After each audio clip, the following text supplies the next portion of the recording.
Bismillahirrahmanirrahim. Assalamualaikum warahmatullahi wabarakatuh. Waalaikumsalam. Alhamdulillahirabbil alamin. Wassalatu wassalamu ala asrofil anbiya'i wa mursalin wa ala alihi wa sahbihi ajma'in. Amma ba'du. Rabbi shrah li sadri wa yassir li amri wahlul 'uqdatam min lisani yafqahu qawli. Yang saya hormati Ibu Ketua Pengurus Pusat Wanita Islam, Ibu Dr. Handa Hajah Marfuah Mustafa MPD, dan seluruh pengurus pusat dari Wanita Islam. Alhamdulillah Allah izinkan kita dapat bertemu dalam kajian online, walaupun berbasis daring, insya Allah Allah mudahkan. Saya dapat sharing tentang bagaimana kita menyiapkan generasi sejak awal pernikahan dan mendidiknya sejak dalam kandungan ditinjau dari sudut kedokteran. Dalam hal ini saya tinjau dari sudut kedokteran kandungan. Baik, sebelumnya suara saya terdengar ya Ibu? Dengar. Terdengar ya, baik. Sebelumnya saya terima kasih kepada kepercayaan ini yang diberikan kepada saya. Insya Allah apa yang saya bagikan saya tidak menggurui karena pastinya di sini ibunda-ibunda adalah guru-guru saya juga. Terdengar Saya, Bunda. Ya. Apa Mbak? Bagaimana? Lanjut dokter, jelas kok. Kenapa? Oh lanjut, baik. Baik, di sini saya mau menyampaikan materi yang barangkali sekedar sharing. Di sini saya ingin kita sama tadabur karena tadabur Quran adalah cara kita bagaimana untuk meningkatkan keimanan kita. Sebelum kita berbentuk, barangkali izin untuk host, saya ingin share slide-nya agar dapat nanti bisa ditampilkan ilustrasi-ilustrasinya. Ya. Mbak Fitri, Ibu langsung share sendiri ya? Iya, saya akan share Mbak sendiri. Fitri, ya.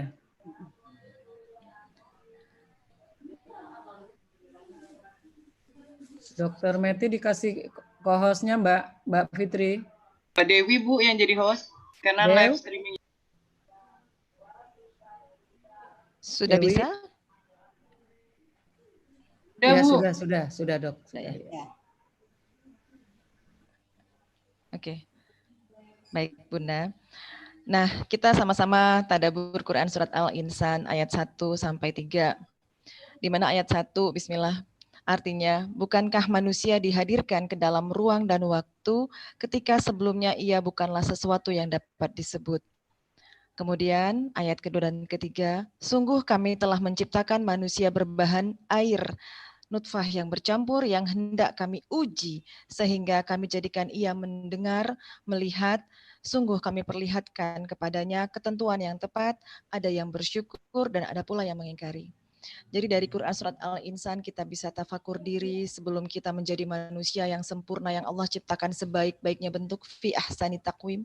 Kita adalah sesuatu yang tidak dapat disebut sama sekali. Jadi ketika seseorang manusia terlahir, pasti ada proses yang Allah sudah secara sunnatullah tuntun kita sebagai manusia, itu adalah pernikahan. Jadi bagaimana kita bisa melahirkan generasi kalau tidak berlangsungnya pernikahan. Jadi mari sama-sama kita mengingatkan kalau sekarang kita sebagai seorang ibu yang akan memiliki seorang anak yang hendak menikah, jangan lupa sama-sama sebelum Anda menikah kita mengingatkan, benar katanya dari Bapak yang tadi menyampaikan materi sebelumnya, bahwa pendidikan pra-pernikahan ini adalah spiritualitas yang paling dikuatkan.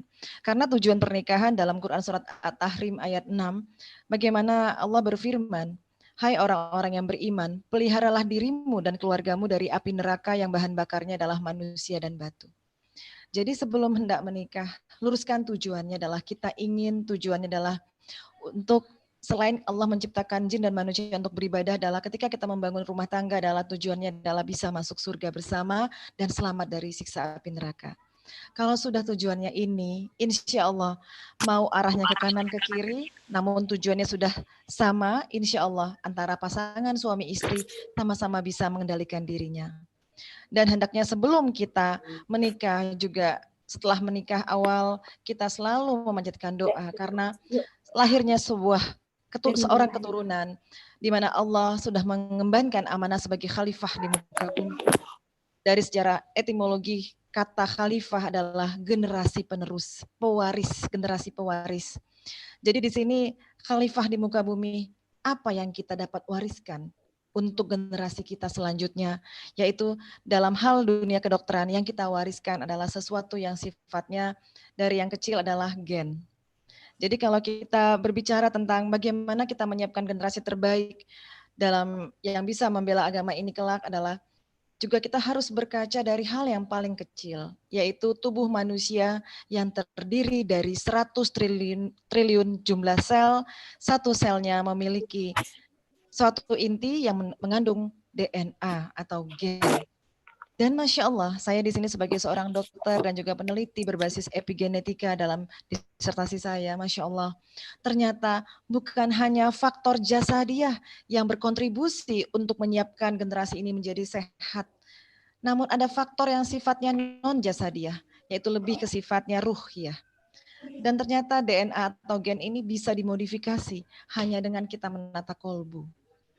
Suatu penelitian ketika kita ingin mengenal sel tubuh manusia sejak periode satu sel, kita harus sama-sama fahami dan harus dimengerti seorang wanita menyiapkan sebutir sel telur dan seorang pria menyiapkan sebutir sel sperma. Tapi tahukah kita bahwa dari masing-masing sel ini, inilah yang kita wariskan untuk mereka dapat bersatu, yaitu gen, kromosom. Di mana ini dibawa bukan hanya sifat materi jasad, yang sifatnya berupa protein, karbohidrat, bukan hanya sekedar makanan. Tapi ada yang lebih luar biasa yang sifatnya adalah kepribadian ataupun karakter. Suatu riset yang ingin saya analogikan dengan manusia adalah suatu riset yang pernah dilakukan tahun 2014 di Swedia. Ini berbasis epigenetika.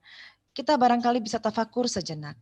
Seekor tikus jantan, seorang ayah tikus, di sini diberikan perlakuan eksperimental, diberikan suatu stimulus buah sehat, buah segar yang berbau asedofinon, yaitu buah apel. Namun sang tikus tadi didudukkan di kursi kejut listrik. Sehingga ketika dia diciumkan aroma apel yang segar, dia badannya terasa tersiksa karena didudukkan di kursi listrik. Apa yang terjadi? Rasa takut ini tersimpan di memori sang tikus jantan. Dan diteliti generasi pertama, kedua, ketiga, dan keempat, walaupun sang buyut tikus tidak bertemu dengan generasi cicit tikus, generasi keempat ketika ditemukan dengan apel yang berbau asedofinon tadi, semuanya lari ketakutan. Masya Allah. Jadi kalau demikian ada sesuatu yang bisa diturunkan dari sifatnya kepribadian, dari sifatnya karakter, dari sifatnya yang bukan hanya sebagai materi yang sifatnya adalah nutrisi ataupun gen. Tapi ada yang sifatnya lebih dari sekedar jasad. Yaitu adalah suatu memori yang buruk atau kepribadian yang buruk juga bisa kita turunkan.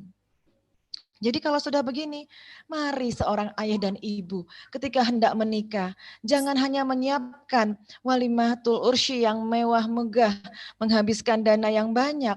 Namun ketika hendak menyiapkan lahirnya generasi, menyiapkan kehamilan, tidak paham bahwa yang disiapkan jauh lebih penting dari sekedar hanya seremonial, hanya resepsi saja. Kenapa? Sebagai seorang dokter kandungan, banyak ibu hamil sudah datang ke dokter SPOG ketika sudah hamil dan bahkan ketika sudah mengalami gejala mual muntah ataupun gejala-gejala yang sudah berkomplikasi. Namun alangkah indahnya kalau kita siapkan perbekalan sebelum kita hamil. Jangankan untuk hamil, barangkali kalau kita hendak pergi berjalan, bersafar, pasti kita akan bersiap-siap untuk membawa bekal. Sama ketika kita hendak memasuki periode baru, memasuki gerbang baru, setelah menikah pasti tentunya kita akan ingin menjadi meneruskan khalifah generasi pewaris kita. Pasti tentunya perlu bekal. Nah di sini kita harus paham bahwa sel sperma yang sebutir dan sel telur yang sebutir itu akan membawa masing-masing gen dan karakter kepribadian apapun yang kita wariskan. Mereka akan bersatu. Dan perlu diingat sebagai seorang wanita, Masya Allah, Allah itu memberikan amanah luar biasa karena seorang janin berusia sekitar 20 minggu dalam kandungan seorang wanita, dalam kandungan seorang ibu, Allah sudah memberikan cash 2 juta sel telur yang tidak ditambahi lagi sepanjang hayat seorang wanita. Berbeda dengan seorang pria, di mana dibentuk ketika dalam kandungan sperma, setiap 3 minggu setelah bayi laki-laki lahir sampai nanti manula, tiap 3 minggu sel sperma terus dibentuk. Berarti apa? Ketika Allah menitipkan 2 juta sel telur pada seorang wanita, Allah sangat percaya kita mampu menjaganya sampai akhir hayat. Sampai nanti kita menopause ketika sel telur sudah habis. Mau kita rusak dengan pola makan tidak sehat, mau kita rusak dengan pola hati yang tidak qalbun salim, itu berpulang kepada seorang wanita. Jadi begitu besar amanah ini, sama seperti orang tua yang hendak menyekolahkan anaknya keluar kota, saya kira jarang sekali seorang orang tua memberikan uang kuliah selama 5 tahun diberikan di depan sekaligus. Pasti diberikan per bulan. Namun Allah memberikan kita sebagai wanita sel telur yang cash diberikan ketika kita masih berstatus janin. Nah, ketika seorang lelaki, seorang wanita menikah, insya Allah disinilah sempurna agama dalam pernikahan. Karena sesungguhnya tujuan pernikahan juga menyempurnakan setengah agama kita. Insya Allah dengan landasan-landasan akidah yang kokoh, tujuan yang lurus karena Allah semata. Insya Allah pengantin wanita dan pengantin pria juga mengokohkan tujuannya untuk bisa masuk surga bersama. Jadi bukan hanya untuk memautkan 2 orang yang saling berkasih sayang, lantas tujuan utama tidak tahu gitu. Jadi supaya mereka juga mampu merawat tubuhnya secara jasad. Saya sebagai seorang dokter, di mana ketika pertemuan sel satu sperma dan sel telur tadi, terjadilah pembelahan sel hari demi hari, di mana dalam penelitian 1 hari membelah sekitar 1 juta sel. Dan itu 1/1000.000 detik. Bayangkan kalau namanya tumbuh, kita perlu bahan baku. Ini kadang-kadang saking terlenanya dengan keluhan di awal hamil, seorang ibu tidak cukup ilmu, akhirnya cuma terbaring, mengeluh, bahkan air pun tak mampu masuk ke dalam tubuhnya. Sementara Allah berfirman dalam Quran berulang kali, Allah menciptakan kehidupan dari air. Namun seorang ibu yang mual muntah lupa minum air, bagaimana kehidupan bisa berlangsung dengan sempurna? Ini hal-hal kecil yang kadang kalau kita fakur, kalau kita muhasabah diri, banyak periode yang mistis saat ini. Nah, ketika itu terjadilah proses dalam Quran surat Al-Mu'minun ayat 12-14. Manusia diciptakan dari sulalatun mintin, dari saripati tanah. Dan kita akan wafat juga kembali ke tanah. Tafakur panjang kita mempelajari diri ini untuk melihat kebesaran Allah dalam tubuh kita. Kalaulah kita berasal dari tanah, saripati tanah, berarti kita perlu saripati yang berasal dari tanah, yaitu apa? Kembali ingat di mana Allah berfirman dalam Quran surat Al-Baqarah ayat 168, hai manusia, makanlah yang halal, thayyib dan berasal dari bumi. Ini apa yang terjadi? Seorang ibu yang sedang mengandung di awal-awal hamil di pekan-pekan pertama, lupa memasukkan saripati tanah yang berasal dari bumi, yang berasal dari tanaman, tumbuhan, ataupun hewan ternak yang memakan saripati tanah dari rumput-rumput segar. Apa yang dimakan sekarang ini? Yang ada adalah terfitnah dengan makanan cepat saji yang miskin unsur hara tanah. Dan inilah yang terjadi di Indonesia. Problem stunting, problem jasadiah anak-anak yang banyak sakit. Belum lagi problem yang anak-anak yang lemah secara akhlaknya gitu. Jadi kalau kita tadabur lagi Quran, di mana Quran surat Al-Mu'minun ayat 12-14, Allah berfirman manusia itu berasal dari saripati tanah sulalatun mintin, kemudian sperma bertemu dengan telur menjadi nutfah, menjadi alaqah, itu segumpal darah, menjadi segumpal tulang, daging, mudghah, izam, lam, tulang, dan menjadi bentuk yang lain, itu seorang manusia. Dan kita sama-sama membaca sebuah hadis sahih dari riwayat Bukhari. Sesungguhnya setiap kamu terkumpul kejadian dalam perut ibumu selama 40 hari dalam bentuk nutfah, kemudian dalam bentuk alaqah, selama itu pula kemudian dalam bentuk mudghah, selama itu pula. Kalau dihitung 40 hari dikali 3, 120 hari, kemudian Allah tiupkan ruh kepada seorang janin.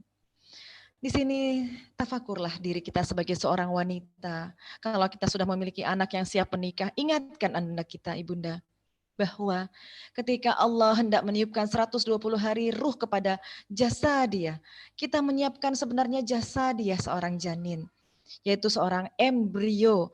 Namun di sini kita lupa, banyak sekali ibu-ibu lalai bahwa sesungguhnya mereka sedang diuji keimanannya. Dalam bahasa kedokteran adalah suatu stres tes yang normal. Karena kalau kita tidak lulus ujian ini, kita gagal menyiapkan template, menyiapkan jasad terbaik untuk anak kita. Kenapa? Ketika jasadnya sudah tidak baik, tidak kokoh, tidak kuat karena nutrisi yang dimakan lalai, karena hanya terlena dengan keluhan, mual, muntah, lemah, isinya keluhan saja. Namun kalau sudah dari awal sebelum pernikahan ada ilmu yang mengingatkan hal ini, maka dia akan berazam, akan semangat. Allah, ketika usia 120 hari nanti janinku dalam kandunganku, aku akan siapkan template jasa dia terbaik dengan mencukupkan nutrisi-nutrisi terbaik yang berasal dari saripati tanah sebagaimana firman dalam Quran sudah menuntunnya. Adapun kehamilan 4 bulan selain kita menyiapkan template, Allah menyiapkan ruh dan di sana pula Allah menetapkan takdir, ditentukan kadar rizkinya, ditentukan batas umurnya, ditentukan amal perbuatannya, dan ditentukan apakah ia tergolong orang celaka ataupun orang beruntung. Hadis riwayat Ahmad. Dan kadangkala dengan keluhan-keluhan yang terus berkepanjangan kita lalai takarub kepada Allah. Jadi inilah Bunda, kita banyak missing periode di pekan-pekan pertama hamil. Kita seorang wanita atau anak cucu kita yang kelak akan menikah, tolong ingatkan. Karena inilah problem kita, bukan menyiapkan generasi sejak anak lahir.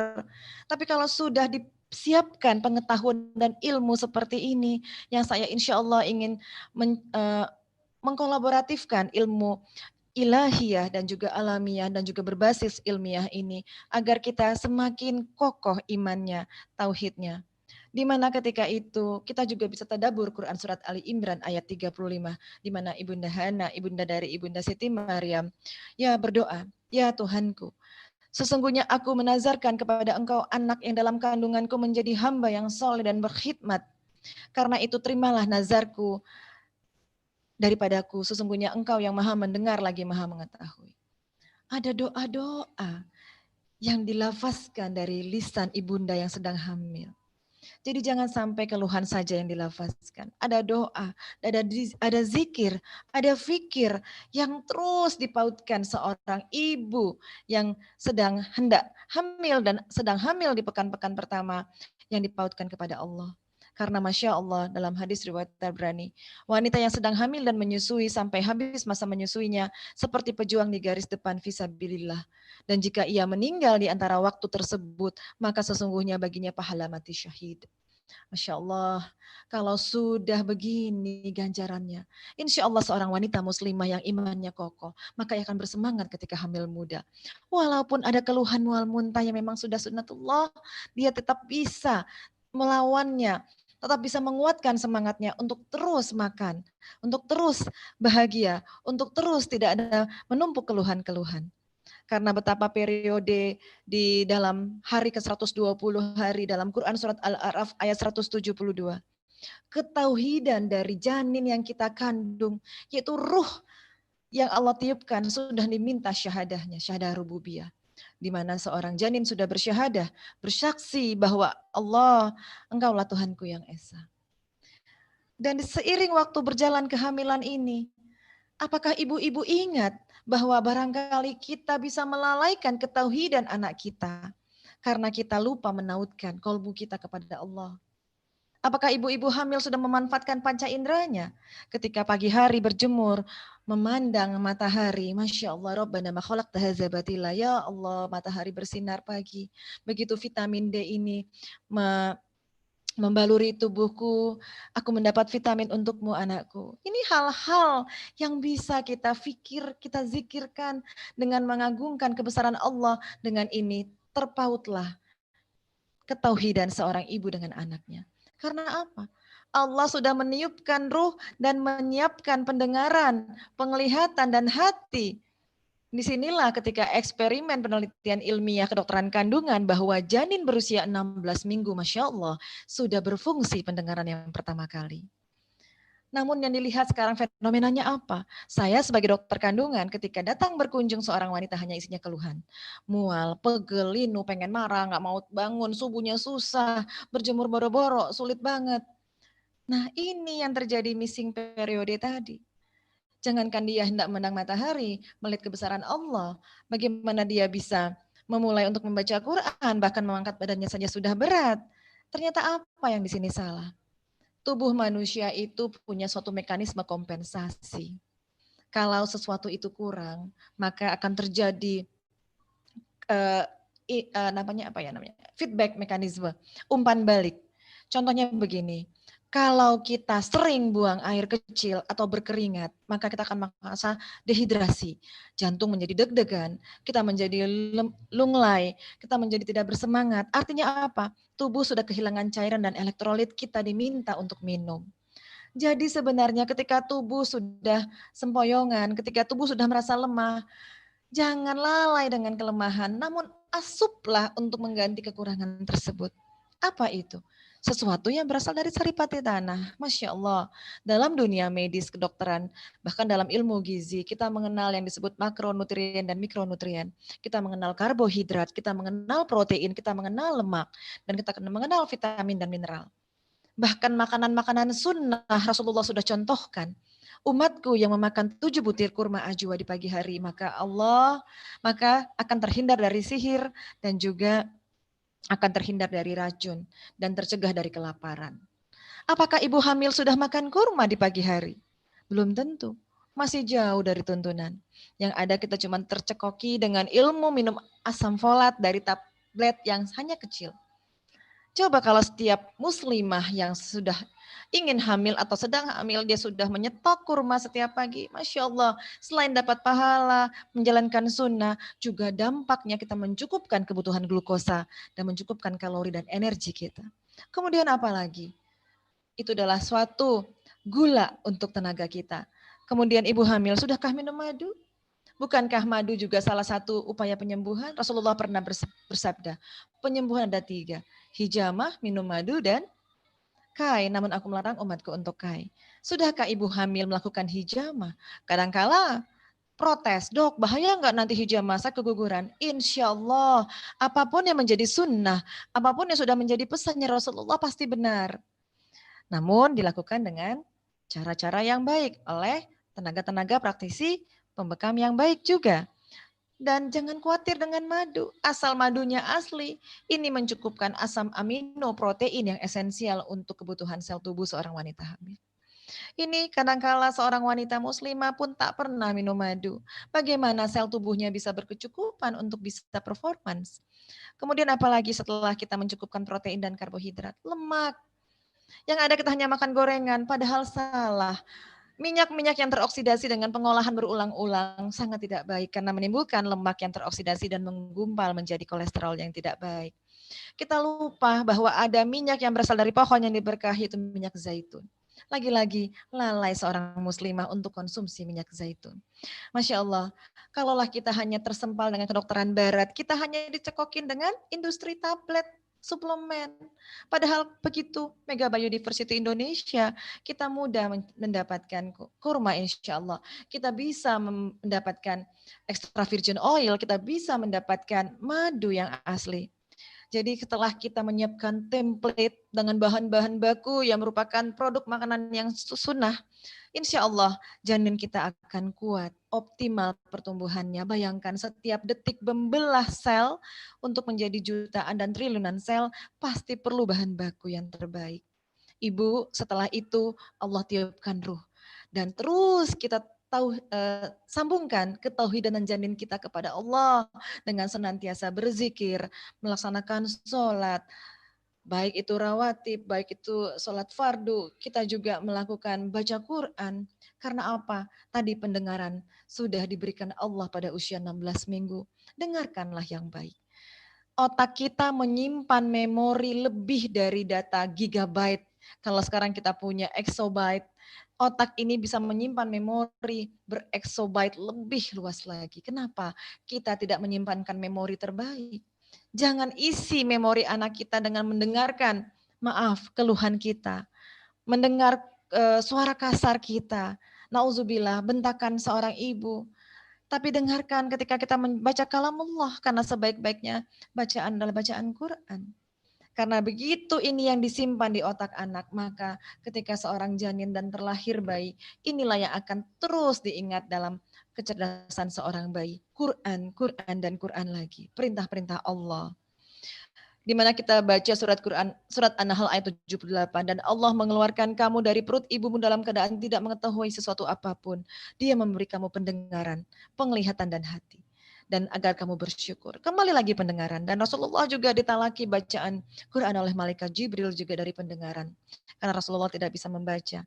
Jadi betapa kita harus seorang wanita hamil potensikan pendengaran kita. Karena sesungguhnya otak janin dan otak seorang ibu hamil terhubung. Dan secara riset, jadi benar-benar seorang ibu yang cemas, maka anaknya juga akan cemas.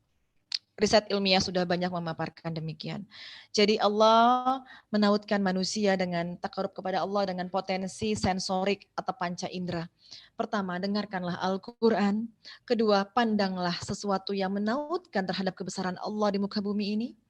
Ketiga, dengan telah mata, memandang matahari, bulan, bintang, dengan terus mengucapkan, berzikir atas kebesaran Allah. Kemudian kita menghirup sesuatu yang wangi, karena Rasulullah sangat mencintai wewangian. Sudahkah ibu hamil mencium aroma-aroma terapi? Ya? Kita bisa buat sendiri insya Allah.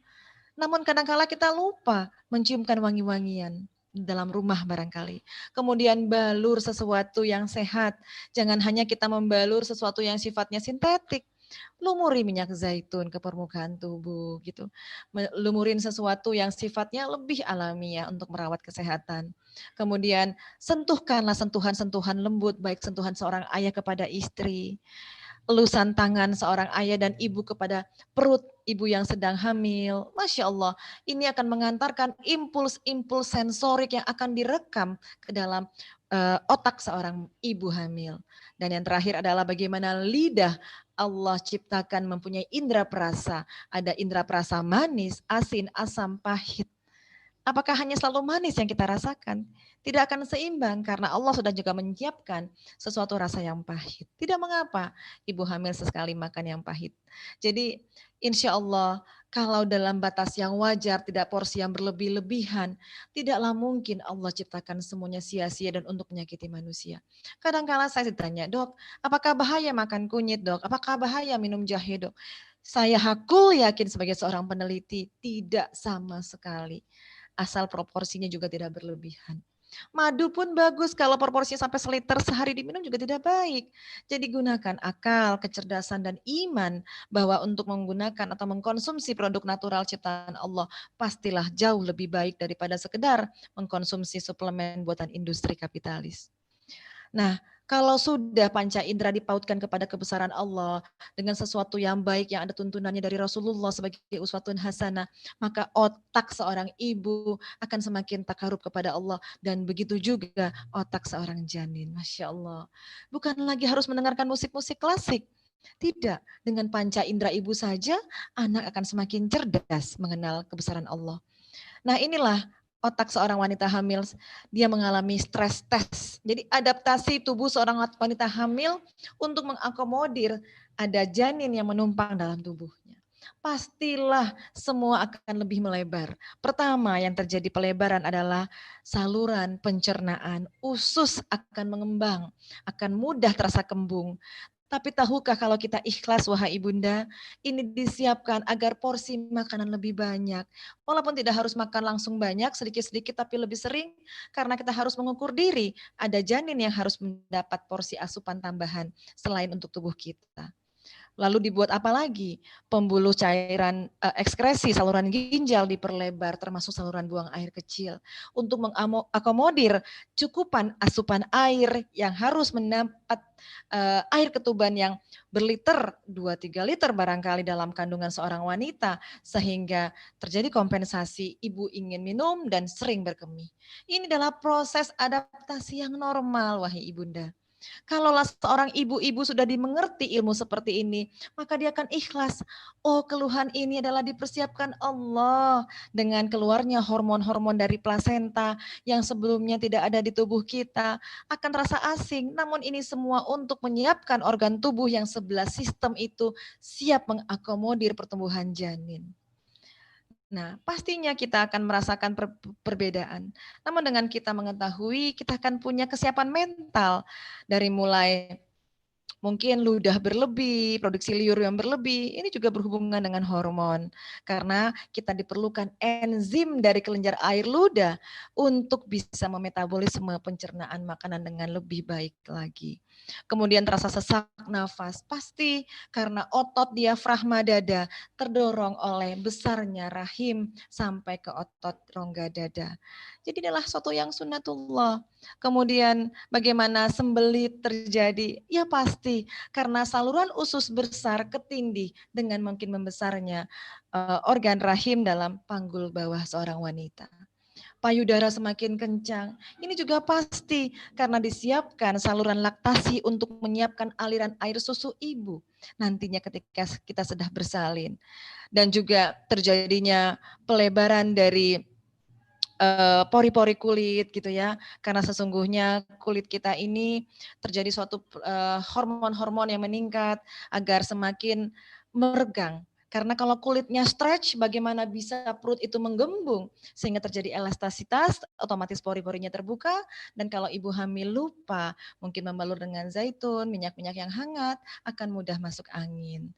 Nah inilah hal-hal sebenarnya hal-hal kalau tafakur diri memandang tubuh sendiri, kita akan mengatakan Allah pantas aku begini.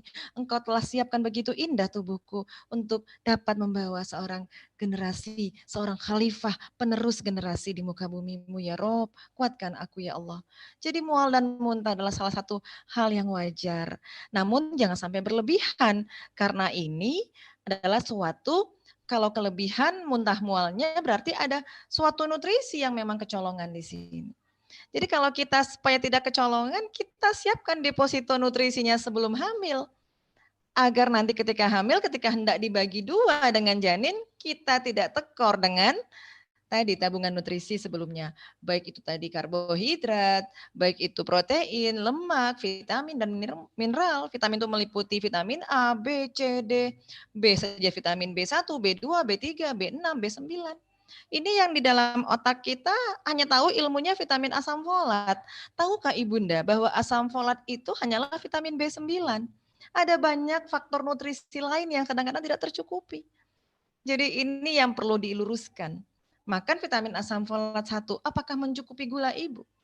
Kalau ibu lupa makan korma, ibu lupa minum zaitun, ibu lupa makan madu, makanya kedodoran. Akhirnya timbullah gejala-gejala yang merupakan kompensasi dari ketidakmampuan seorang ibu mencukupkan nutrisi kepada janin. Jadi seorang yang hamil dengan keluhan yang berat adalah gagalnya adaptasi seorang tubuh ibu pada periode kehamilan awal. Dan menimbulkan akhirnya stres berkepanjangan, baik stres emosional maupun stres physically. Dan stres ini secara oksidatif seluler akan berakibat berkurangnya pasokan oksigen untuk janin, sehingga janin tumbuh terhambat. Anak yang lahir berat badan kurang, kemudian ketika bertumbuh menjadi stunting, dan lambat secara intelijensia. Terus bayi juga akan stres, karena apa? Keadaan stres akan meningkatkan suatu hormon stres yang disebut kortisol dan adrenalin. Sama-sama kita ketahui bahwa hormon stres, kortisol dan adrenalin adalah menyempitkan pembuluh darah. Dengan sempitnya pembuluh darah, maka aliran darah akan semakin kencang, tekanan darah naik, kemudian nutrisi kurang, dan juga oksigen kurang. Jadilah problem yang menjadi sangat berkomplikasi. Nah, jadi kalau sudah begini, keadaan tingginya hormon kortisol karena manifestasi stres yang tidak dapat dimanajemen dengan baik karena sudah kecolongan periode prahamil yang lalai, hanya menyiapkan pesta saja yang besar-besaran, namun lupa menyiapkan belanja bahan baku nutrisi yang halal, thayyib, dan berasal dari bumi. Lupa nyetok kurma, lupa nyetok madu, lupa nyetok minyak zaitun. Ini yang harus kita ingatkan kepada kaum muda, calon ibu, dan juga calon ayah. Bukan hanya wanita, karena sperma juga membawa kontribusi 50% gen. Jadi keguguran berulang bukan hanya faktor seorang istri, bisa juga karena faktor kualitas sperma yang kurang jumlahnya, yang kelainan bentuknya, dan lambat geraknya. Jadi hal-hal ini juga harus disiapkan oleh seorang ayah dan seorang ibu jika sudah pra pernikahan awal. Karena apa? Dampak dari stres metabolik seorang ibu hamil secara teori epigenetika, saya seorang dokter kandungan yang berkecimpung ke dalam sub epigenetika gen, ternyata stres berkepanjangan ibu hamil menimbulkan penyakit masa depan seorang keturunan. Jadi maaf Ibu, jika ada seorang anak gadis saat ini sangat ramai menderita penyakit, maaf, kista, tumor, kanker payudara, ternyata ini terjadi reseptornya sudah dibawakan oleh seorang ibu hamil kepada janinnya. Subhanallah. Bukan berarti kita menyalahkan ibunda kita. Ibunda kita tidak salah, barangkali ilmunya yang belum tersampaikan. Inilah tugas saya sebagai dokter kandungan, ingin mengedukasi secara jasadiah, mengingatkannya secara ruhiyah bahwa kita perlu menyiapkan jasad sebelum kita hamil dengan sebaik-baiknya. Agar di tengah jalan kita tidak sampai kedodoran, menyiapkan lahirnya generasi yang tangguh untuk menjadi mujahid-mujahidah di masa depan membela agama ini. Dan suatu riset yang Masya Allah saya sampai tafakur panjang, ada hubungan parental mental health issue, kecemasan seorang ibu hamil dengan kejadian attention deficit hyperactive disorder. Dan juga anak-anak yang juga sangat aktif, hiperaktif ya, ini ada hubungan dengan kecemasan seorang ibu. Baik, inilah suatu mekanisme yang memang kalaupun kita diberikan Allah hormon kortisol, ini ada takarannya. Hormon kortisol stres ini diberikan Allah secara sunnatullah terjadi pada usia kehamilan 9 bulan cukup bulan. Karena mekanisme pemicu persalinan adalah hormon kortisol stres seorang ibu. Dan kalau kita gagal memanajemen stres kita, misalnya pada usia 7 bulan sudah sangat stres, baik mengeluh berkepanjangan kepada suami, keadaan dirinya, baik itu stres kekurangan nutrisi, inilah yang terjadi kontraksi-kontraksi prematur pada usia kehamilan mungkin hanya baru 28 minggu atau 7 bulan. Nah ini, padahal Allah akan menghadirkan kortisol sesuai dengan takarannya pada usia kehamilan 9 bulan. Nah, kalau sudah begini bagaimana ketenangan bisa didapat? Solusinya cuma satu yang bisa saya sampaikan. Ingat Quran surat Al-Ra'd ayat 28, ingatlah hanya dengan mengingati Allah hati akan menjadi tentram. Baca Quran.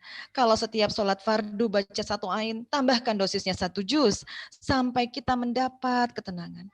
Apakah kita lupa firman Quran dalam surat Al-Isra ayat 82? Wa nunazzilu minal Quran ma huwa syifa. Allah menurunkan Quran sebagai syifa. Jadi Quranlah kembalinya kita untuk dapat mencapai ketenangan. Baik itu kolbu dan juga insya Allah jasad. Dan kita juga tadabbur dari Quran surat Ar-Ra'd ayat 8.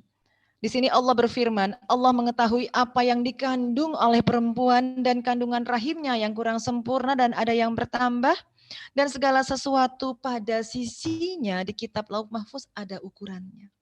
Jadi Allah yang sudah berperan mengawal keadaan alam rahim kita.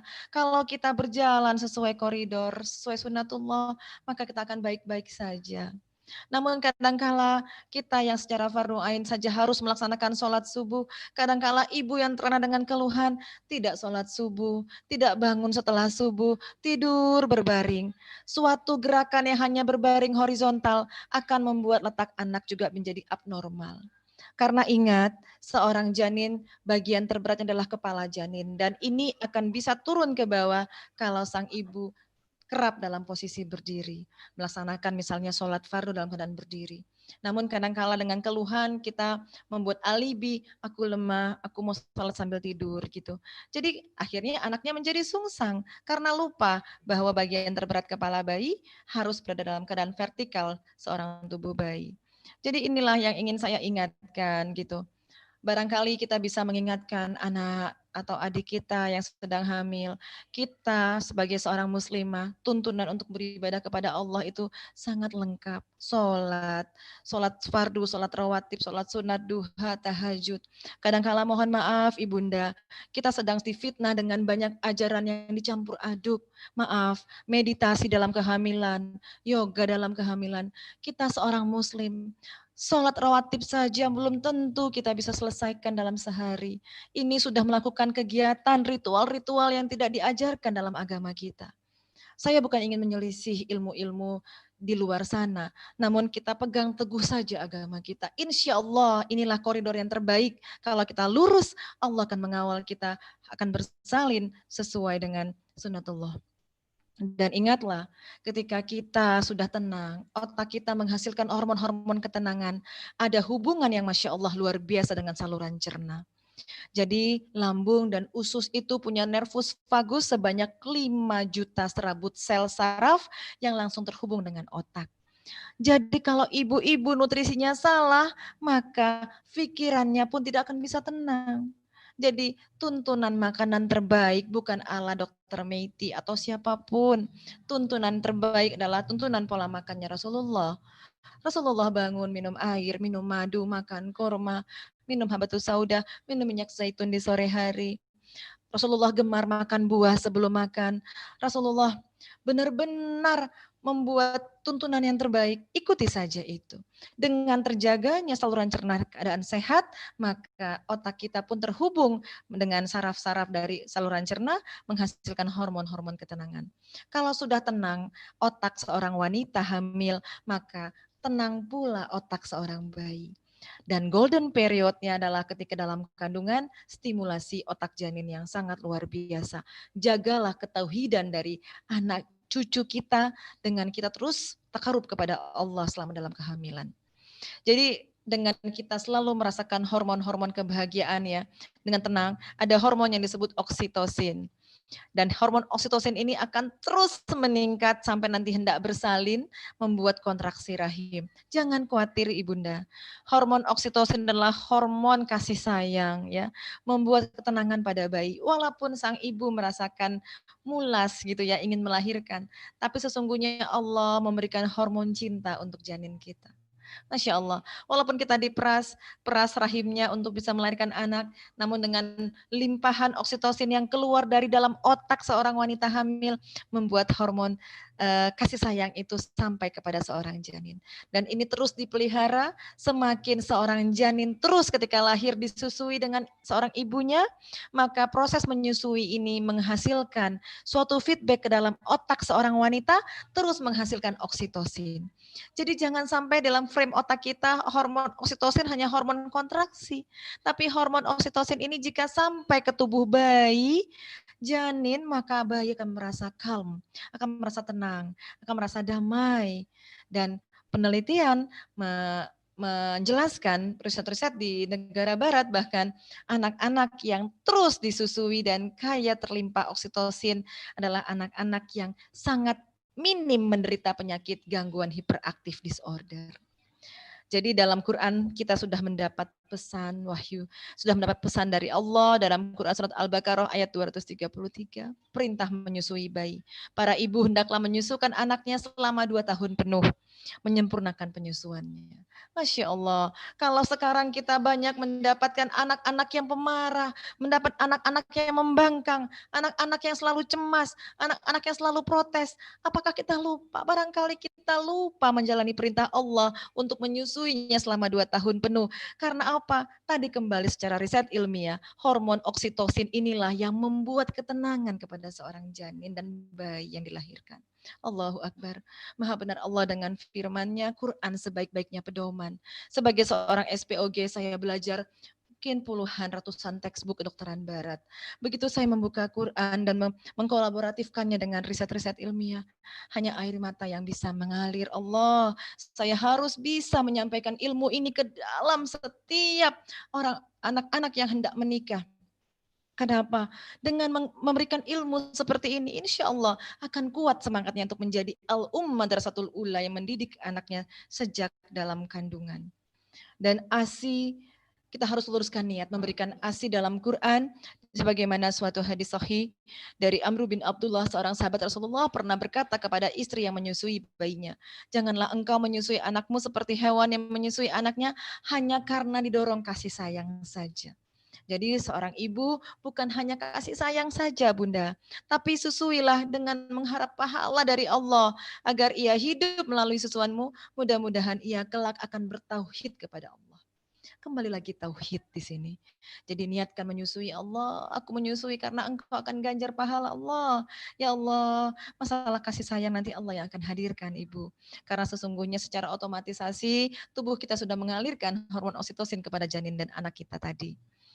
Jadi Untuk apa kita hamil? Untuk apa kita jadi manusia di muka bumi? Kembali luruskan tujuan kita untuk beribadah kepada Allah. Menjadi istri juga untuk beribadah kepada Allah. Berkhidmat kepada suami juga beribadah kepada Allah. Ujian seberat apapun, jikapun suami yang diberikan sekelas Fir'aun, Allah, aku akan bersabar kepadamu.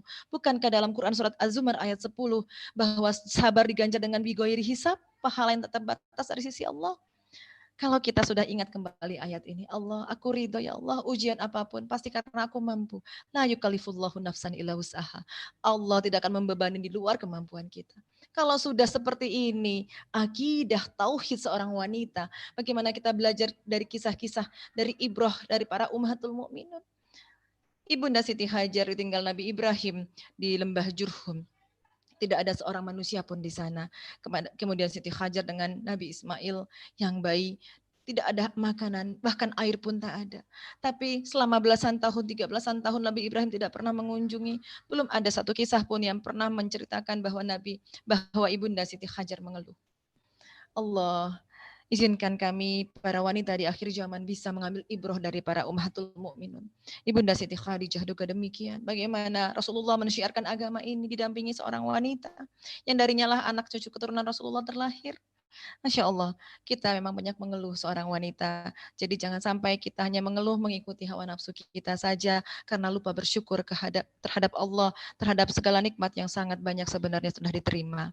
Jadi mengenal diri ini adalah sebagai cara kita tafakur terhadap kebesaran Allah.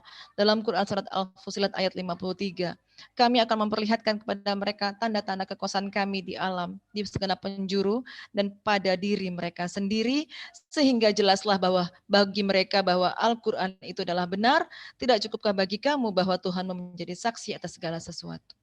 Jadi saya menyampaikan sharing ini bukan untuk hanya untuk menambah ilmu, tidak. Tapi untuk mengokohkan keimanan Allah, engkau sangat besar. Tubuh ini engkau sudah ciptakan sebaik-baiknya bentuk. Dalam Quran surat At-Tin, fi ahsani taqwim. Kita sudah sebaik-baiknya bentuk, Bunda. Jadi bersyukurlah yang tinggi, yang pendek, yang keriting, yang hitam, yang putih, yang mancung, yang pesek. Allah sudah pilihkan yang terbaik bagi kita, ya Allah, ya Rob. Dan juga Allah sudah menciptakan tubuh kita seimbang. Pandanglah tubuh kita di cermin. Kedua sisinya benar-benar seimbang. Kita jatuh sakit barangkali kita salah menjaga keseimbangan tubuh. Karena kembali lagi tadi, bahan baku dari tubuh kita adalah bahan baku dari saripati tanah. Kita lupa makan yang berasal dari saripati tanah. Kita lebih banyak makan yang diolah, yang dimasak. Kalau di sebelah kanan saya ada buah alpukat, yang di sebelah kiri mungkin ada kue donat. Barangkali kalau alpukat mungkin enak ya.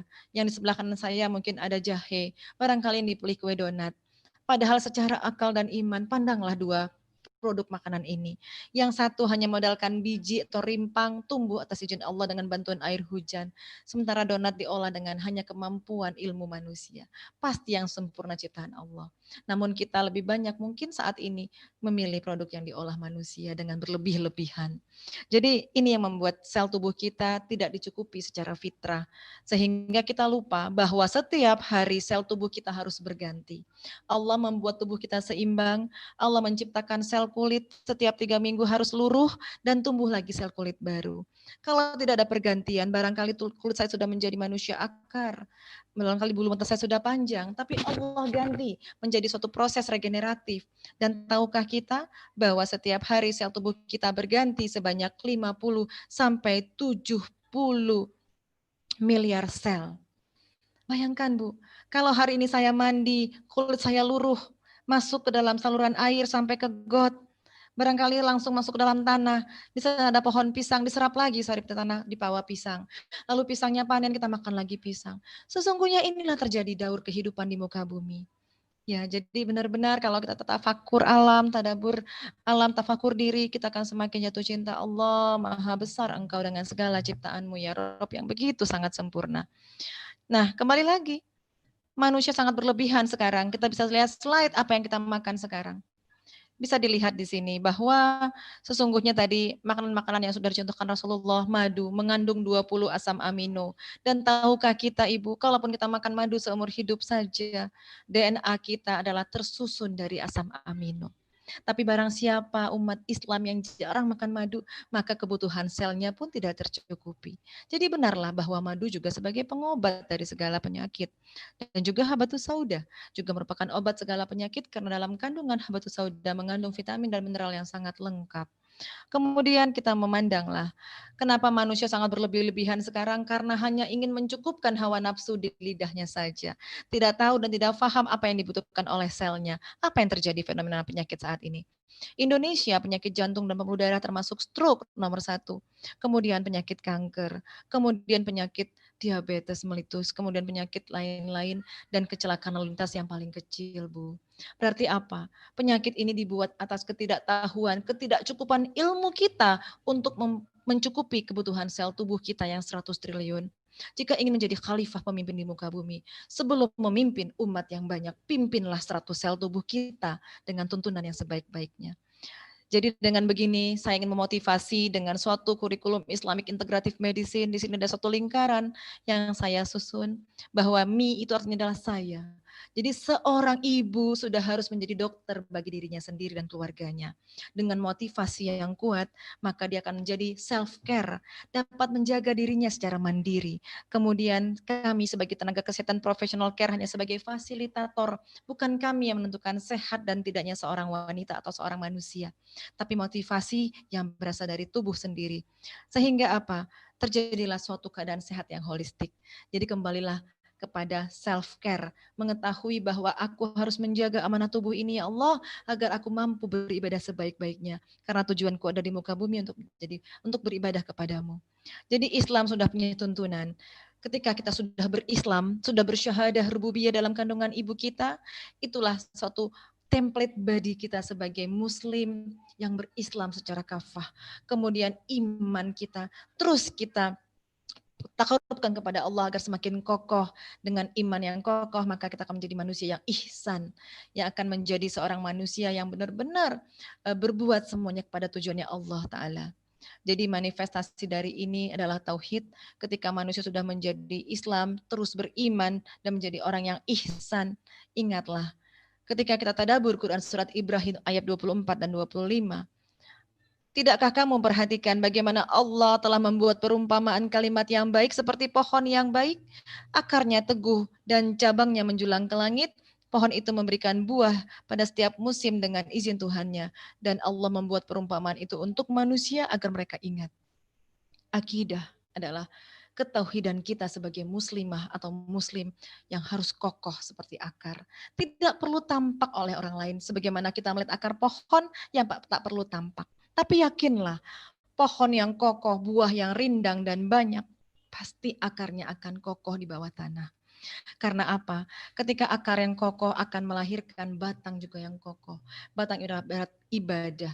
Jadi dengan ibadah yang kokoh, sholat, baca Quran bukan lagi menjadi kewajiban, tapi menjadi kebutuhan.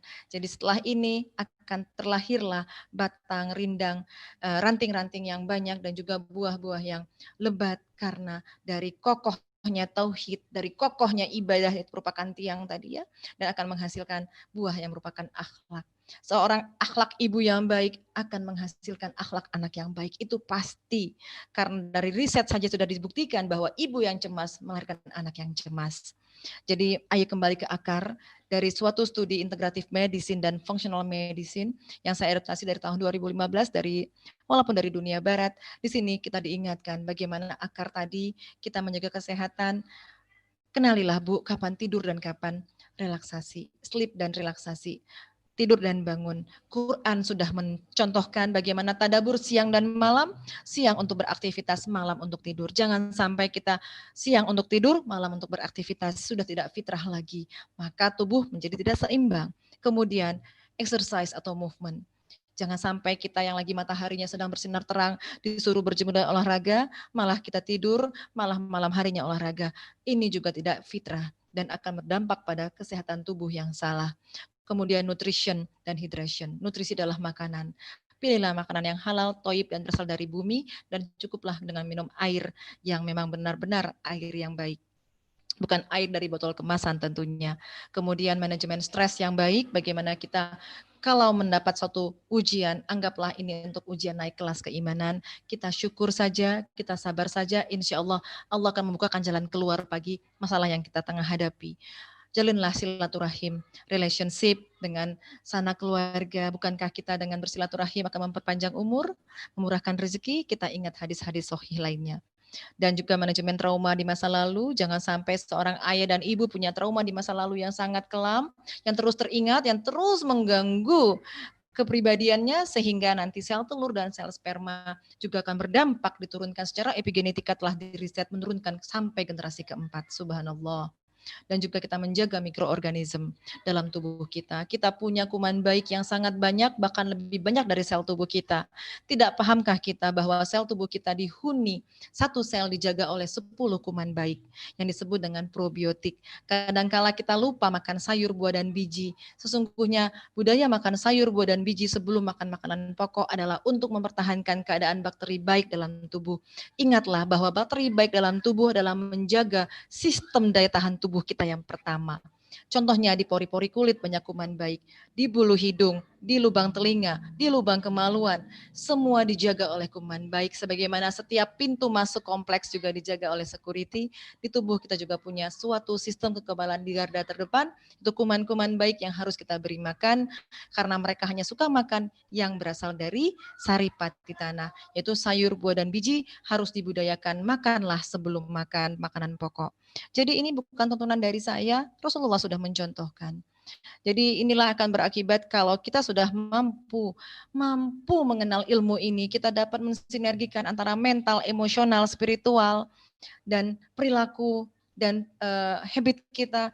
Ini akan berdampak kepada gen, kestabilan gen dan DNA kita tidak mudah rusak.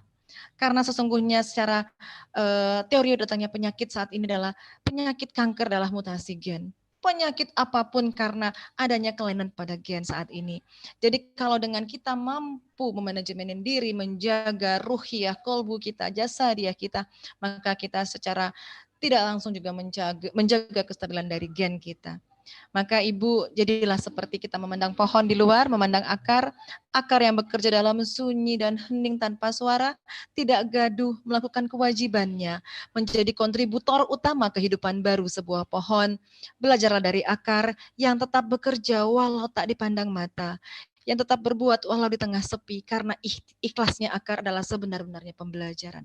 Pandanglah akar pohon sekarang Bu, kalau bisa kita bisa seperti akar pohon, karena kitalah al-ummah madrasatul ula, kitalah sekolah utama bagi anak-anak kita.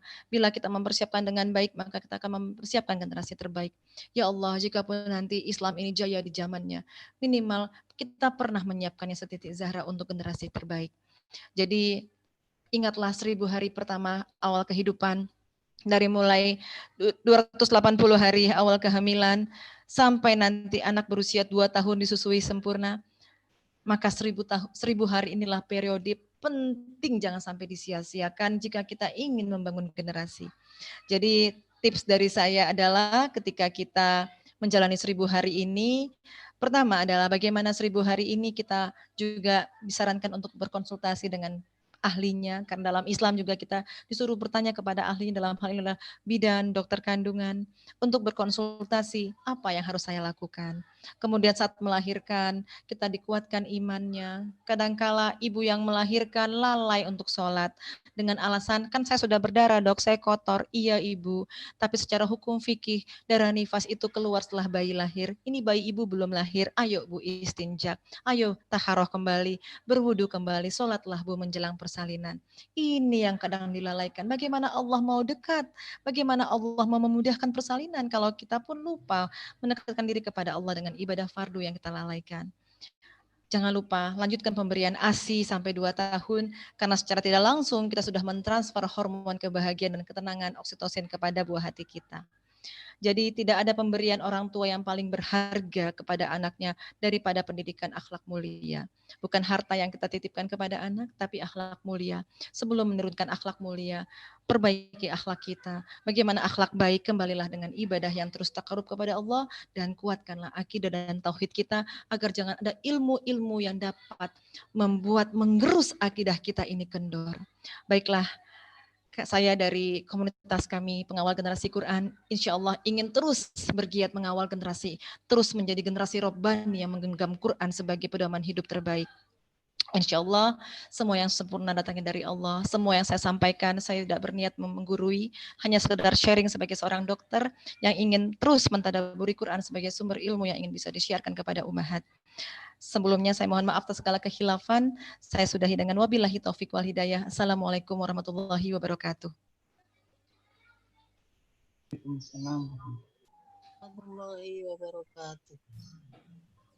Waalaikumsalam warahmatullahi wabarakatuh. Baik, terima kasih dokter. Luar biasa paparannya yang mana selama ini memang agak sedikit kita abaikan. Mudah-mudahan dengan adanya paparan dokter tadi kita bisa kembali ke arah sunnah-sunnah Rasul pada saat kehamilan hingga menyusui selama 2 tahun. Untuk itu, mungkin ada beberapa pertanyaan yang dari chat ya, kita lihat dari chat. Atau mau langsung saja? Yang ada yang bertanya, kita akan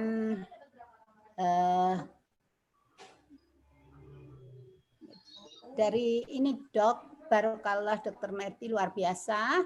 Mau tanya sekarang banyak kasus blighted ovum atau hamil anggur. Beda ya. Blighted ovum itu kehamilan yang tidak ada janinnya.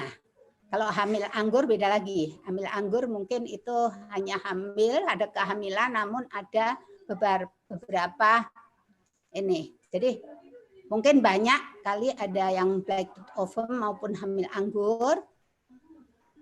Itu yang banyak terdapat pada kasus-kasus di saat ini. Sebenarnya apa penyebabnya dokter dan apa kaitannya dengan aneka jajanan sehat dan tidak ada yang tidak alami akhir-akhir ini? Satu-satu atau mungkin? Ya, langsung satu-satu saja ya Bu, biar nggak lupa ya. Nah, baik. Baik, bismillah Ibu, saya mau jelaskan pertama dari sudut kedokteran kandungan pastinya. Blighted ovum atau disebut kehamilan kosong Bu ya. Jadi kembali lagi Bu, tadi ketika hendak menikah, kita akan menyatukan nanti ketika kita sudah berhubungan, berjima dengan suami, kita akan ketika masa subur bertemulah sebutir sel telur dan sebutir sel sperma. Secara kasat mata tidak terlihat karena ukuran sangat kecil. Dan satu butir sel telur ini membawa kromosom sekitar 23 pasang kromosom yang disebut dengan susunan DNA. Dan juga demikian pada sel sperma. Terjadi persatuan mereka kalau mereka jumlah kromosomnya, bahan baku untuk membelahnya, protein-protein, vitamin mineralnya cukup, mereka akan bermitosis, meiosis, membelah dari 1 jadi 2 jadi 4 secara eksponensial ya, 4, 16 terus berikutnya sampai 1 triliun. Nah, ada fase ketika dia hendak membelah kekurangan bahan baku, Ibu. Apa yang terjadi kekurangan bahan baku? Tidak sempurnanya terbentuk seorang janin. Maka yang dibentuknya hanya kantong selaput ketuban saja dan air ketuban. Janinnya tidak ada. Nah, terus berlangsung sampai nanti didiagnosis barangkali sampai 3 bulan di USG seorang dokter kandungan. Wah, kantongnya saja, nggak ada janinnya. Ukuran kurang lebih 35 mm, tidak ada janin, tegaklah diagnosis blighted ovum. Kembali lagi penyebabnya, ada ketidakcukupan dari kromosom yang dibawa apakah telur, apakah dari sperma. Allahu alam. Yang pasti di sini malnutrisilah kedua pasangan. Barangkali tidak program ingin makan yang baik. Barangkali ketika mau hamil, langsung hamil saja. Padahal sebulan sebelumnya hobinya makan instan. Hobinya makan roti saja. Lupa makan yang disebut dengan nutrisi esensial tadi. Ini Sama juga halnya dengan kehamilan anggur atau disebut bahasa kedokterannya molahidatidosa, yang terbentuk hanya plasentanya saja, tidak ada barangkali ada janinnya kalau dia parsial, tapi tidak ada yang normal seperti janin dengan selaput ketuban dan air ketuban yang normal. Gagalnya pembelahan ini karena bahan bakunya tadi. Bahan baku kita adalah sesuatu yang berasal dari saripati tanah karena manusia berasal dari tanah. Jadi unsur-unsur apa dari tanah? Termasuk tadi karbohidratnya, makannya apa? Jangan-jangan cuma minumnya sirup, makannya nasi goreng gitu ya. Lupa bahwa sumber karbohidrat terbaik, glukosa terbaik berasal dari kurma, Masya Allah gitu ya. Dan juga madu mengandung asam amino 20 macam yang dibutuhkan sel tubuh ada dalam madu. Kemudian zaitun lemak terbaik karena sel tubuh juga perlu membran sel yang mengandung lemak. Insya Allah aku yakin jika seorang suami dan istri yang hendak hamil mengkonsumsi 3 produk sunnah ini sebelum hamil, tidak akan terjadi kegagalan pembelahan sel tadi. Jadi ini masalah malnutrisi Ibu. Bukan berarti malnutrisi ini orangnya kurus kering, bukan. Tapi miskin gizi. Karena apa? Ibu, pemanasan makanan yang berulang kali, contoh suhu di atas 80 derajat saja, menggoreng minyak, menggoreng telur sampai gosong gitu ya. Benar-benar berlebihan gitu. Itu akan memutus asam amino, nutrisi-nutrisi esensial. Jadi hati-hati minum susu. Kalau susunya ultrahit temperatur yang dipanaskan 135 derajat, justru itu merusak asam amino. Jadi ini edukasi-edukasi ini kalau kita bahas secara spesifik tentang nutrisi gen, ya tidak mungkin dalam satu kajian, mungkin kita perlu berseri karena ilmu ini perlu mendalam dipahami bagaimana mengolah makanan yang toyib gitu ya. Kemudian penyebab makanan jajanan, jelas Bunda, makanan jajanan ini pasti diolah. Apalagi yang sudah ada tulisannya expired date. Apa itu expired date? Kadaluarsa. Belum lagi tambahan 12P-nya kalau saya sudah posting di Pengawal Generasi Quran. Pengawet, pengembang, pewarna, penggurih gitu ya, perasa, segala macam P. Apa yang terjadi? Masuk ke tubuh itu adalah bahan-bahan yang tidak alami. Maka kita akan kekurangan bahan baku. Ingat tadi yang saya sampaikan secara riset, 50-7 miliar sel tubuh, bukan hanya sel kulit, sel darah, sel telur, sel bulu mata, sel apapun dalam tubuh harus berganti. Kalau kita cukupkan bahan baku yang tidak fitrah, maka sel tubuh akan miskin gizi, maka sel menjadi proses degeneratif. Kegagalan sel untuk berganti sesuai fitrah. Terjadi penurunan fungsi, yang pembuluh darahnya makin menyempit, yang nanti kulitnya makin penuaan dini, yang rambutnya menjadi rontok, yang sel telurnya tidak berkembang, yang sel spermanya tidak bisa bergerak. Inilah kejadian-kejadian akibat kita didominasi dari produk-produk yang membuat kita menjadi konsumerisme. Jadi ayo ibu, menjadi ibu Madrasatul Ula selain menjadi istri, menjadi ibu, bercocok tanamlah di pekarangan rumah. Tanamlah biji-bijian yang bisa menjadi sumber makanan utama pokok untuk anak dan suami kita di rumah. Insya Allah. Dengan urban farming sekarang, metode kebun, karena sebagai dokter juga saya sedang belajar bertani. Sebagai dokter juga saya belajar mengolah makanan yang halal toyib juga. Karena kitalah guru terbaik yang menyiapkan rumah tangga kita, menyiapkan suami dan anak kita. Ibu yang dengan ilmu yang banyak, insya Allah akan terselamatkan generasinya, insya Allah. Demikian Bu.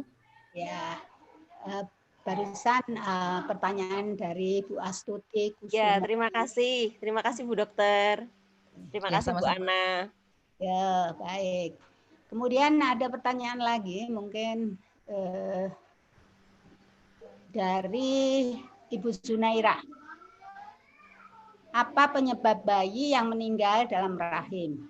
Apakah ada hubungannya dengan sang ibu bayi, dokter? Dari Ibu Zunaira. Ya, monggo. Baik. Meninggal dalam kandungan. Ada 2 kategori Ibu. Kalau di bawah 20 minggu disebut abortus atau misabortion. Kalau di atas 20 minggu sampai usia cukup bulan disebut kematian janin dalam kandungan atau intrauterine fetal death. Penyebabnya macam-macam Ibu. Kalau dia abortus di bawah 20 minggu biasanya kelainan kromosom. Jadi kita tidak bisa tahu, 50% tidak tahu. Yang kedua gangguan hormonal karena hormonnya kurang untuk proses perlengketan plasenta, misalnya kurang progesteron, padahal progesteron alami Yang kalau kita lihat cuma taunya penguat dari tablet, padahal kita kenal alpukat. Masya Allah, alpukat mengandung progesteron alami yang kalau dimakan dengan jumlah minimal 3 atau 6 per hari menguatkan penempelan janin dalam kandungan. Yang berikutnya adalah masalah infeksi. Kita tidak tahu, barangkali kita hobinya makan sesuatu yang mentah, sayur mentah, yang jadi di sini bisa menderita penyakit yang disebut TORCH. Ada Toxoplasma infection, ada rubella, ada cytomegalovirus. Di sini virus-virus ini berdiam dalam rahim dan bisa membuat janin tidak bisa bertumbuh dan berkembang. Kalaupun dia berkembang, dia menimbulkan penyakit. Contohnya rubella, menyebabkan penyakit ketulian, atau cytomegalovirus, menyebabkan kelainan katup pada jantung. Berikutnya ada penyakit yang disebut kekentalan darah. Di sini ibu-ibu yang tidak sadar bahwa dia menderita darahnya kental karena pola makan yang jauh dari makanan segar, sehingga darahnya mengental, aliran darahnya macet, oksigen tidak sampai, bisa menyebabkan bayi meninggal. Kemudian air ketuban yang sangat sedikit. Air ketuban yang sangat sedikit karena ibunya malas minum karena takut keluhan buang airnya berlebihan, menyebabkan bayi tergencet dalam rahim. Apa yang membuat bayi tergencet? Bukan bayinya yang tergencet yang membuat bahaya, tapi tali pusat yang mengantarkan nutrisi dan oksigen tergencet oleh badannya dan dinding rahim. Karena kurangnya air untuk membuat bayi bisa mengapung. Hal-hal inilah yang harus kita bolak-balik sampaikan, bahwa untuk menjadi hamil kita tidak boleh banyak mengeluh. Minum yang banyak, makanlah yang benar gitu. Dan yang paling baik adalah ketika kita menyiapkan pra kehamilan, periksalah, sisihkan tabungan kita setelah kita menikah, bukan hendak beli kasur yang baik saja, namun periksakan laboratorium sesuatu darah, kandungan darah yang patognomonis yang harus menjadi patokan ukuran seorang wanita hamil sebelum dia menikah. Termasuk kadar Hb, zat besi, vitamin D, infeksinya, kekentalan darahnya itu diperiksa, tidak lebih dari 5 juta pemeriksaannya insya Allah. Kadang-kadang saya suka miris, pestanya mahal banget puluhan juta, begitu dokter suruh periksa, nggak mau. Akhirnya terjadilah penyakit-penyakit yang sudah di tengah jalan yang kita menjadi dilema untuk bisa menanganinya. Demikian Ibu, saran dari saya. Ya. Selanjutnya dokter, ada pertanyaan dari Ibu Irmawati. Dokter Meti, apakah nutrisi tersebut harus dikonsumsi pasangan suami istri atau cukup wanitanya saja? Dan sejak saya menikah, haid saya terganggu, bukan darah segar, tapi darah hitam. Saya mohon arahannya, Dok. Kembali lagi Bu, namanya menikah mau punya anak bukan hanya hamilnya wanita saja. Pria juga harus sama karena kontribusinya 50-50. Yang mau makan sehat bukan hanya istri, dan faktor kemandulan juga bukan karena faktor istri. Periksakan suami, barangkali gangguan hormon pada suami, barangkali spermanya kurang performance, baik kurang jumlahnya, kurang geraknya, kelainan bentuknya. Jadi ini kerjasama antara suami dan istri dan harus sama-sama bijak menyikapinya. Kalau tuntunan makan barangkali tidak bisa sehari saya sampaikan Bu, karena banyak sekali detail yang harus dipersiapkan sebelum hamil. Baik itu vitamin, baik itu makronutrien dan mikronutrien. Kemudian masalah darah haid berwarna hitam. Darah yang keluar dari haid bisa beraneka macam. Darah memang bisa cenderung warna hitam. Dan menggumpal-gumpal itu masalah hal wajar karena selagi kita punya faktor penggumpal darah, baik masih mempunyai trombosit, insya Allah itu akan menggumpal secara sunnatullah. Namun kalau gangguan haid secara sunnatullah, wanita sehat ketika kita masih bisa produksi sel telur setiap bulan dengan patokan haid 24 sampai 35 hari sekali. Jika haid dalam interval ini masih dalam batas normal. Jika lebih dari 35 hari atau kurang dari 24 hari, ada gangguan hormon di sini. Ada 2 hormon fitrah yang harus kita ketahui, yaitu estrogen dan progesteron. Nanti ada hormon pengganggu yang datang tiba-tiba.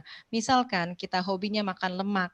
Lemak itu akan dikonvertisasi menjadi hormon androgen atau testosteron yang menyebabkan telur gagal matang. Penyakitnya disebut penyakit PCOS. Jadi sel telurnya kalau di USG kecil-kecil dan akan berakibat kepada siklus haid yang panjang, contohnya 3 bulan sekali. Dan bertambahnya berat badan yang sangat signifikan. Jadi ini semua terjadi karena kita kurang memperhatikan pola hidup sehat. Jadi kalau sudah blunder masalahnya seperti ini, Ibu, saya sarankan apapun keluhan haid dan gangguan hormon, mulailah dengan mendetoksifikasi. Yang pertama, berpuasalah sunnah, Senin, Kamis, dan Ayamul Bid. Dengan berpuasa, Allah akan mengizinkan sel tubuh kita untuk merestart, membuat sel yang rusak dapat diautofagi, dihabiskan, dan membuat sel yang mau tumbuh diaktifasi untuk tumbuh baik lagi. Kemudian lakukan bekam pada tanggal-tanggal sunnah, yaitu setelah melakukan Ayamul Bid, puasa di pertengahan bulan Hijriah, lakukan bekam pada tanggal 17 atau 19 atau 21. Dengan kita berbekam, maka kita akan membuat sel-sel tubuh kita menjadi muda atau regeneratif kembali. Dan cukupkanlah nutrisi tadi, pengobatan ada 3, minumlah madu berbekam tadi ya, jadi minumlah madu. Insya Allah dengan kita puasa Senin Kamis, problem penyakit metabolik apapun, bahkan bukan hanya gangguan haid, diabetes melitus sekalipun dengan rajin berpuasa sunnah, maka pankreasnya menjadi normal kembali insya Allah. Demikian Bu. Baik, mungkin masih bisa beberapa pertanyaan, mungkin barangkali ada ibu-ibu yang masih ada pertanyaan, silahkan.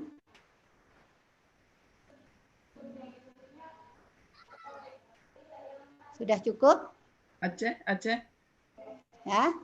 Dari Aceh. Bu Dari Adiwarni, Bu Ana. Bu Dari- Adiwarni dari Aceh, Bu Ana. Adiwarni. Bu Adiwarni dari Aceh. Ya. Ya, Ya, terima terima kasih. dari Langsung aja. bau-bau. Bu Langsung. Muzifah dari bau-bau. Assalamualaikum warahmatullahi wabarakatuh. Waalaikumsalam warahmatullahi wabarakatuh. Warahmatullahi wabarakatuh. Subhanallah, Bu Dokter. Saya keluar air mata mendengarnya, luar biasa. Insya Allah. Baru kali ini saya dengar dokter, ternyata yang ahli agama, subhanallah, mengaitkan antara penciptaan manusia, terjadinya proses manusia itu adalah dengan tidak terlepas daripada itu aturan Allah Subhanahu wa taala. Bagaimana Allah Subhanahu wa taala telah banyak sekali mengabadikan berbagai macam perihal untuk kebaikan keluarga adalah di dalam Al-Quran dan Sunnahnya. Subhanallah, maha benar Allah. Ya Allah, saya sangat tertarik beberapa hal yang disampaikan oleh dokter tadi. Yang pertama, memang kembali kepada materi yang pertama tadi. Kenapa sekarang terjadi banyak sekali persoalan di dalam perkawinan? Ternyata jawaban sebagian besar ada yang disampaikan oleh Ibu Dokter tadi. Ternyata kita belum terlalu siap memahami makna perkawinan. Bagaimana kita memaknai sampai satu kata-kata tadi, kalimat tadi dari Bu Dokter yang luar biasa. Andaikan suami kita Fir'aun sekalipun, bahwa balasan dari Allah itu maha dahsyat, maha luar biasa.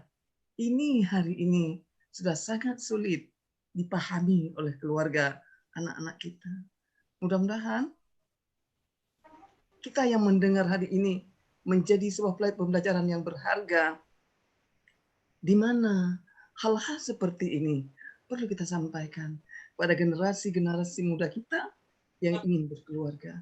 Karena kalau cinta itu adalah indah diucapkan dan senang dibayangkan, tapi sulit untuk diwujudkan.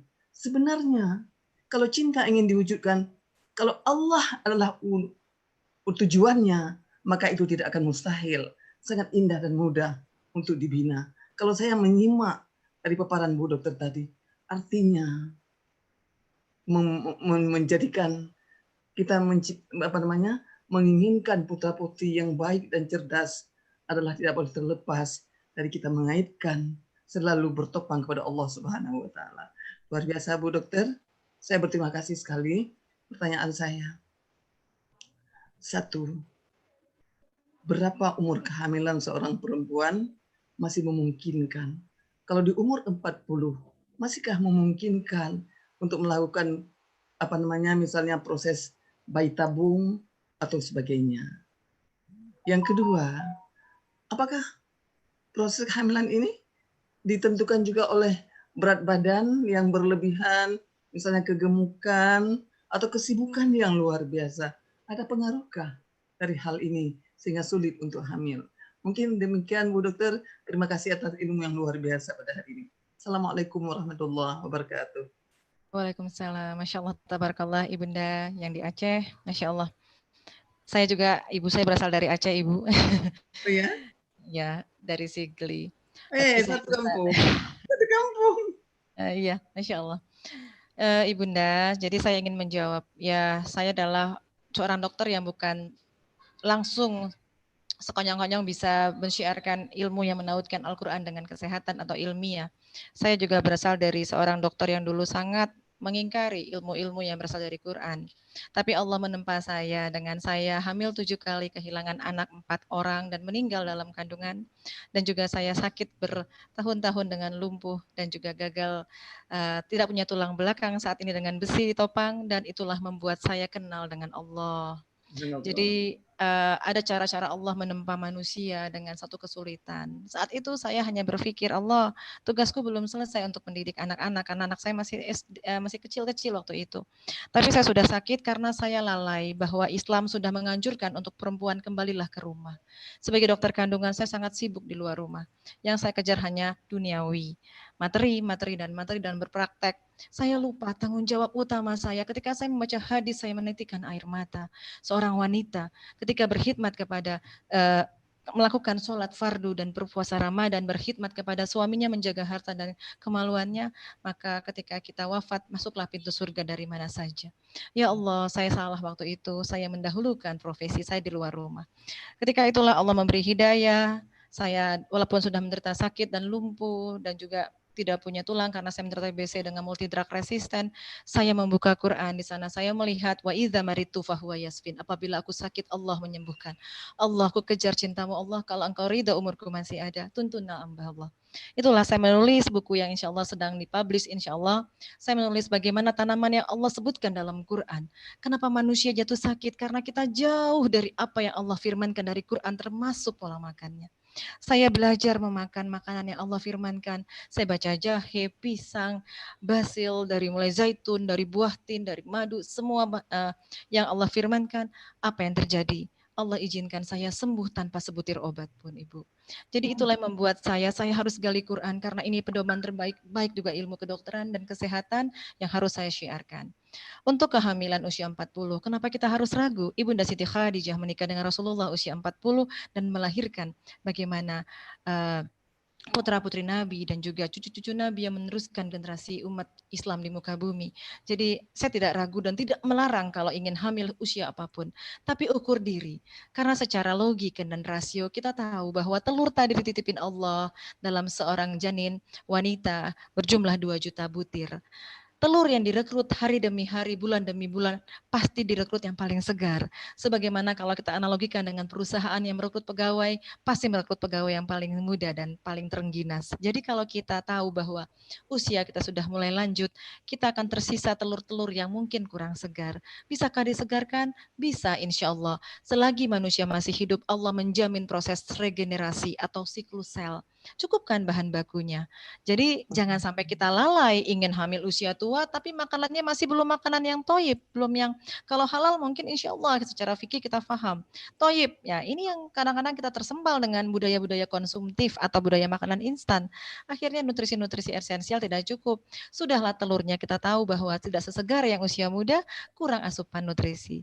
Jadi saya tidak melarang ibu hamil yang umur 40 hamil, silahkan, tapi prahamilnya ayah dan ibu siapkan nutrisi terbaik untuk generasinya. Kemudian ketika kita hamil, kenapa kita aktivitas banyak di luar rumah? Ya jelas, pasti sulit hamil. Bukankah kita tadabbur dari Quran kembali bagaimana Ibunda Siti Maryam ketika hamil mengasingkan dari keramaian? Dan juga ternyata setelah diteliti, ibu-ibu hamil yang banyak gerak pada hamil trimester pertama akan membuat penanaman dari embrio di bagian bawah rahim, menimbulkan suatu kehamilan dengan plasenta previa atau plasentanya ada di bawah.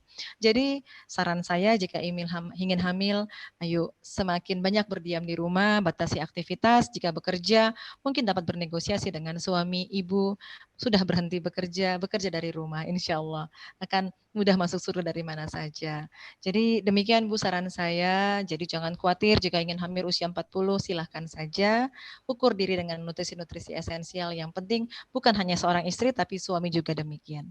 Demikian Bu dari saya, terima kasih. Terima kasih banyak Bu Dokter. Terima kasih. Ada lagi mungkin? Atau sudah cukup?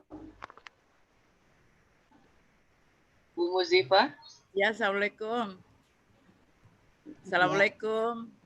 Salam. Assalamualaikum. Salam. Iya, kami dari Bau-Bau sangat bangga dengan kehadiran dokter yang agamis.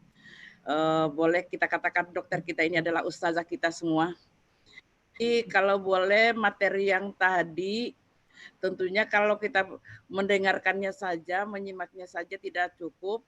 Kalau boleh mungkin dibagikan kepada kita atau dikirimkan ke email kita masing-masing sehingga kalau memang kita ajar kita tularkan sebagaimana tadi dijelaskan oleh dokter kita yang agamis ini tentunya tidak mungkin, tapi minimal garis besarnya yang kita akan tularkan kepada grup kita, kepada anak cucu kita, kepada keluarga besar kita, kepada keluarga besar wanita Islam dimanapun berada, khususnya kepada ibu-ibu muda yang ingin hamil, tentunya sudah ada resepsinya, sudah ada kiat-kiatnya yang insya Allah akan menjadikan anak-anak mereka menjadi anak-anak yang soleh dan soleha insya Allah.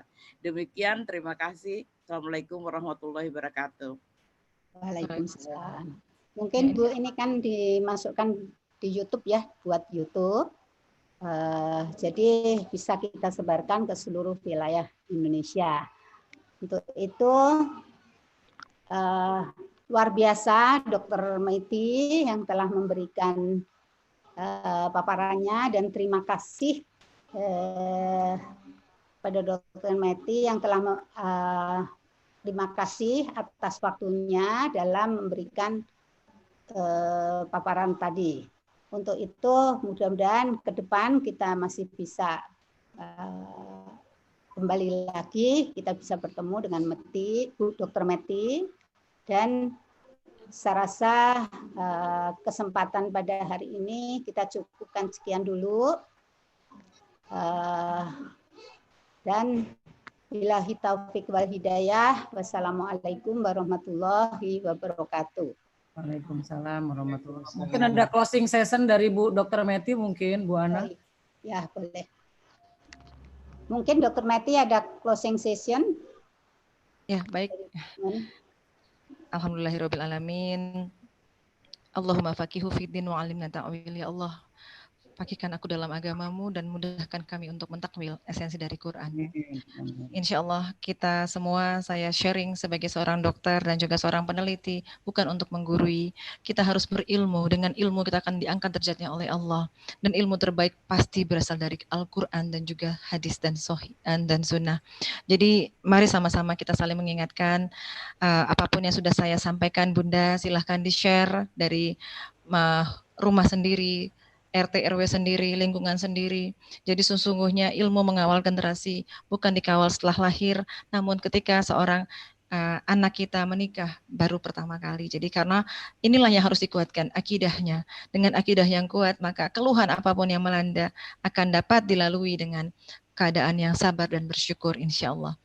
Dan juga memotensikan segala potensi umat, jadi kita kawal hulu sampai hilir, bagaimana kita juga bersatu, kalau hendak sehat, harus ada dijalin suatu sinergitas, baik itu provider makanan sehat, baik itu petaninya, peternaknya, agar kita bisa mengawal pasar muslimah sehat, agar kita tidak memakan makanan yang benar-benar membuat kita menjadi jatuh sakit.